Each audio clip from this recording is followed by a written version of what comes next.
had to realize that I was worth loving, loving, loving. I had to realize that I was worth loving, loving, loving. Welcome back to another episode of the Worth Loving Podcast.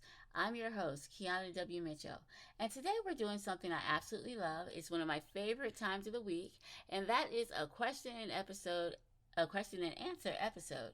So every week we answer questions that either you send in or questions that people ask when it comes to relationships.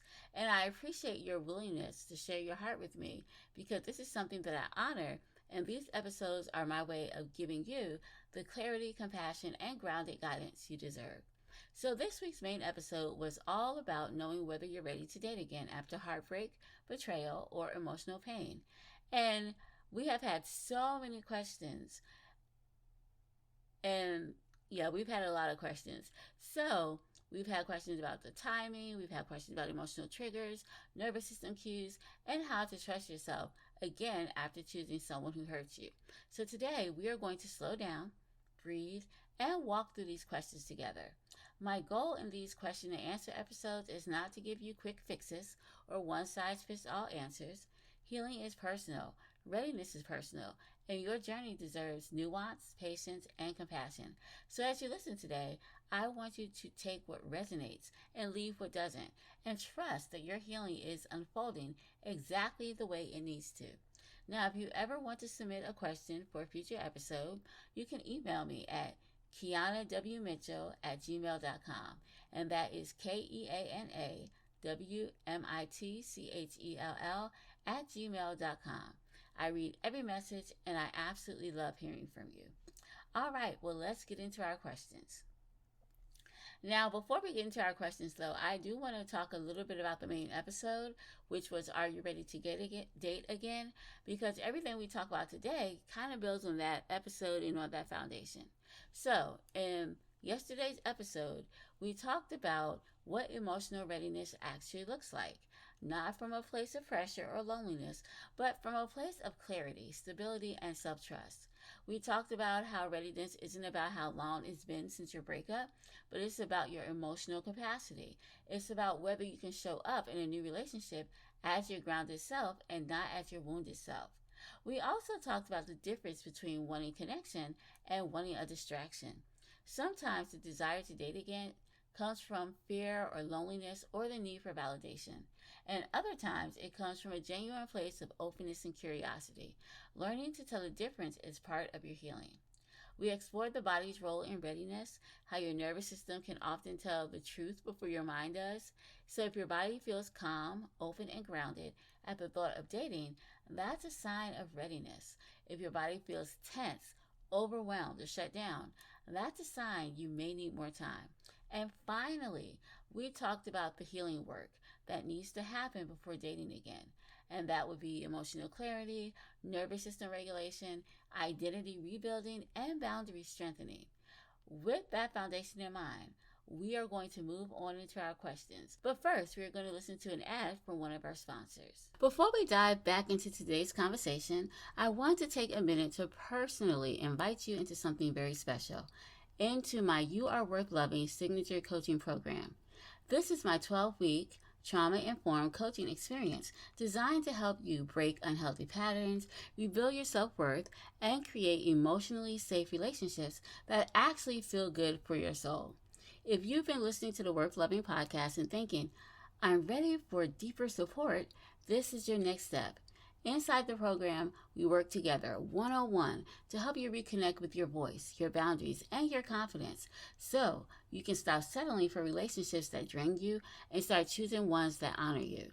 I'm only taking 3 clients for the month of May because I honestly want to give each person the time, energy, and care they deserve. So, if you've been waiting for a sign to start your healing journey, this is it. Click the Stand Store link in the show notes to apply or learn more.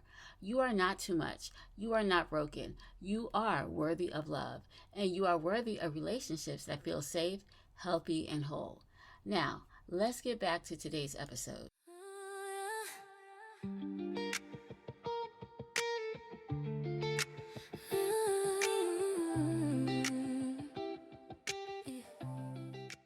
All right, question number 1. How do I know if I'm ready to date again after a painful breakup? So, this is a really good question, and we did talk about a lot about this in a podcast episode yesterday. One of the main things that we talked about is readiness. Readiness shows up in your emotional responses. So, if you can think about your ex without spiraling, if you're not seeking someone to rescue you, and if you feel grounded rather than desperate, that's a sign that you're moving toward readiness. And you are ready when you want to connect and not escape. Some other signs that you might be ready is if you're not stalking their Facebook page or social media page. If you're okay, if they date someone else and it doesn't affect you, then that could be a sign that you are ready to date again after a painful breakup. Okay, question number 2. What if I still think about my ex sometimes? Does that mean that I'm not ready? That is a good question, and the answer to that is not necessarily, because thinking about your ex is normal, especially if it was a situation where you have kids with them. You have to think about them, because if you're co-parenting, you have to meet up with them, you have to see them, so yeah, you would have to think about them. Or if it's a situation where your ex is no longer in your kid's life, you might still think about them because you want your kids to have a father figure, and you might think about them. So it doesn't necessarily mean that you're not ready if you think about your ex, but what matters is how thinking about them activates you or make you feel. So if your thoughts bring pain, anger, or loneliness, you might need some more time. If the thoughts feel neutral, then you're probably healing. And that would just be a sign that you're healing and that you might be ready to move on and date again. Okay, question number 3. How long should I wait before dating? That is a great question. And to be perfectly honest, I guess that's what makes it so difficult, right? Because there is no universal timeline. There is no one who can tell you, all right, you can date after 3 months. Oh, you can date after a year. It really has more to do with the fact that it's about how you feel. And if you are emotionally grounded, it has more to do with that than the timeline.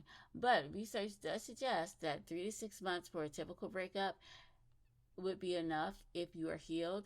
And that's just where both partners decide, okay, we should part ways or something like that. However, if there was trauma or betrayal involved, it usually takes between 6 to 18 months for you to heal before dating again. And that's just because you have to heal from the betrayal. You have to heal from the trauma. But to be honest, the real timeline is just emotional. It's not calendar based or anything. It's just, are you emotionally ready? Are you emotionally stable to date again and have a healthy, secure relationship? All right, question 4. What if my body feel anxious when I want to date? Okay, now this is really a good question, and it's a great example of how sometimes our body knows way before we do if we're ready to date or not. So if your body is feeling anxious or you're feeling nervous, that could be a sign that you're not ready to date right now, because your body is signaling that it needs safety. Anxiety doesn't mean you're broken. It just means that your nervous system is still healing.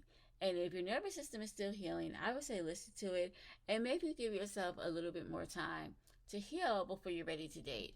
I think a good indicator that you're ready to date again would be if you can think about dating and you don't feel stressed. If you can think about dating and you don't feel anxious or overwhelmed, then that's a sign that, okay, I'm ready to start dating again. I'm ready to move on. All right, question number 5. How do I avoid repeating old patterns? That is a good question. And just the fact that you asked that question lets me know that you are aware of the patterns that were in your previous relationship. Awareness is your first line of defense. If you are aware and you know your patterns and you can name them and commit to choosing differently, then that is a sign that you are heading in the right direction. if you are able to put in boundaries and pacing and taking things slow, and you have emotional clarity, all of these things can help you break cycles. So just the fact that you asked that question lets me know that you are aware, and that is your first line of defense. If you are aware and you know what your patterns are, then you can break the pattern. You can break that cycle. You can know how to choose differently and have the confidence to choose differently because you know what the problem was before, you know what the patterns were, and you can absolutely do something differently. So that is how you can avoid repeating the same patterns. Question number 6. How do I rebuild trust in myself after choosing the wrong partner? I love this question, and I've answered it a couple of times. But to be honest, guys, it's about self-trust. Self-trust comes when we are able to trust ourselves. So remember earlier in the podcast, I said that you're ready to start dating again if you can trust yourself to walk away and give yourself that permission. So doing small things like that can definitely help you choose self-trust. Just starting off small and being consistent with your choices can help you. And I would suggest that when it comes to rebuilding self-trust, you can start by honoring your boundaries, listening to your intuition, and paying attention to red flags that you ignored before. Trust grows through action. And remember from the previous question, I said our body knows. Our body knows a lot. We just need to listen to it, right? So there will probably be times when you have like a gut feeling something is wrong, or you have this intuition that something feels off. When you begin to trust that gut feeling, trust that intuition, stop second guessing it, and listen to it, honor what it's telling you, then this is a way you can begin to rebuild trust in yourself, especially after choosing someone who may not have been right for you. And another thing I do want to point out, just because you chose someone who didn't work out doesn't mean you necessarily chose the wrong partner, okay?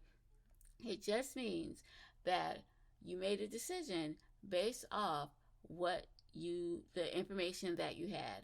And sometimes, as we know, when relationships start, people are giving you the best of themselves, right? So with the information you had, you may not have chose the wrong partner. You chose someone based off the information that you had. And I want you to just know that sometimes the information we have is not always accurate because we are just believing what we're given and what we're being told. So it's all about self-trust. It's all about knowing that it's about seeing actions and paying attention to people's actions more so than their words. So just rebuilding your trust and just making small, consistent choices to honor your boundaries, that's a way that you can start to rebuild trust in yourself after choosing someone who didn't work out. All right, question number 7. What are healthy boundaries to set early in dating? That is really a good question. And to be honest, I can't give you a list of healthy boundaries to set, but what I can say that healthy boundaries do include pacing the relationship.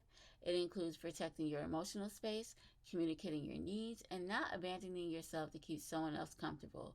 So based on who you are, your morals, your values, what is important to you, I would suggest set boundaries based off of that. And those boundaries can include things about pacing a relationship. Those boundaries can include things like protecting your emotional space, being able to communicate, not abandoning yourself to keep someone comfortable, being able to say no. And boundaries, as I've said before, are not walls, they are clarity.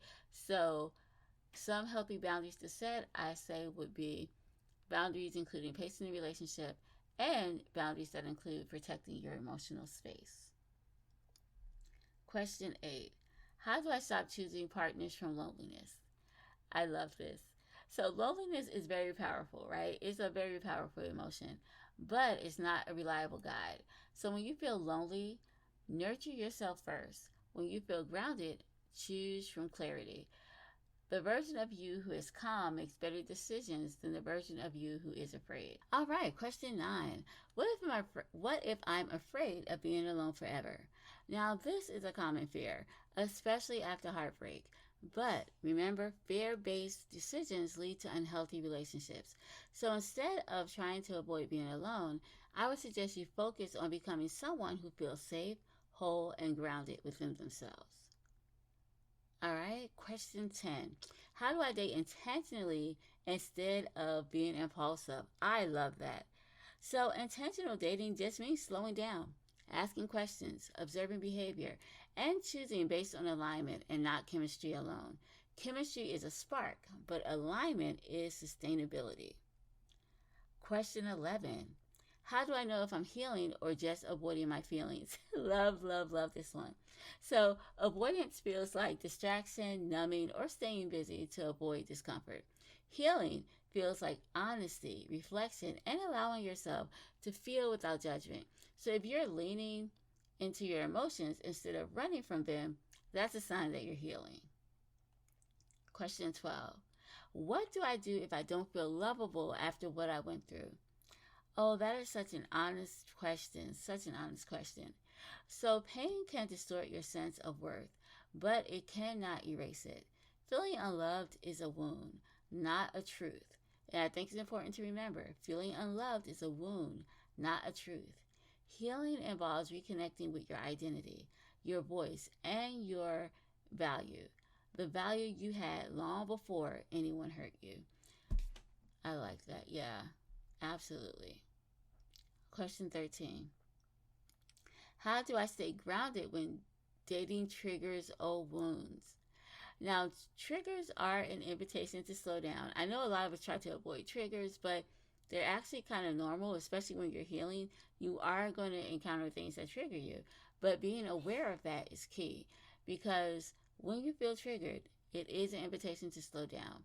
When something comes up, pause, breathe, and ask yourself, is this about the present moment or my past?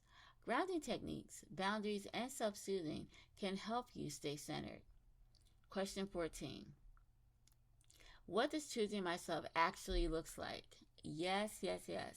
So choosing yourself means honoring your needs even when it disappoints someone else. It means walking away from what hurts, saying no when something doesn't feel right, and refusing to abandon yourself for the sake of connection. That is what choosing yourself looks like. So, as we wrap up today's question and answer episode, I want to remind you that healing is not a race. You don't have to rush your readiness, force clarity, or pressure yourself to move on before your heart is ready. Your healing is sacred, your pace is valid, and your journey is unfolding exactly the way it needs to. Dating again after heartbreak is a big step, one that requires emotional clarity, self trust, and a grounded sense of who you are. Whether you're ready now or still healing, both are okay. What matters is that you honor your truth.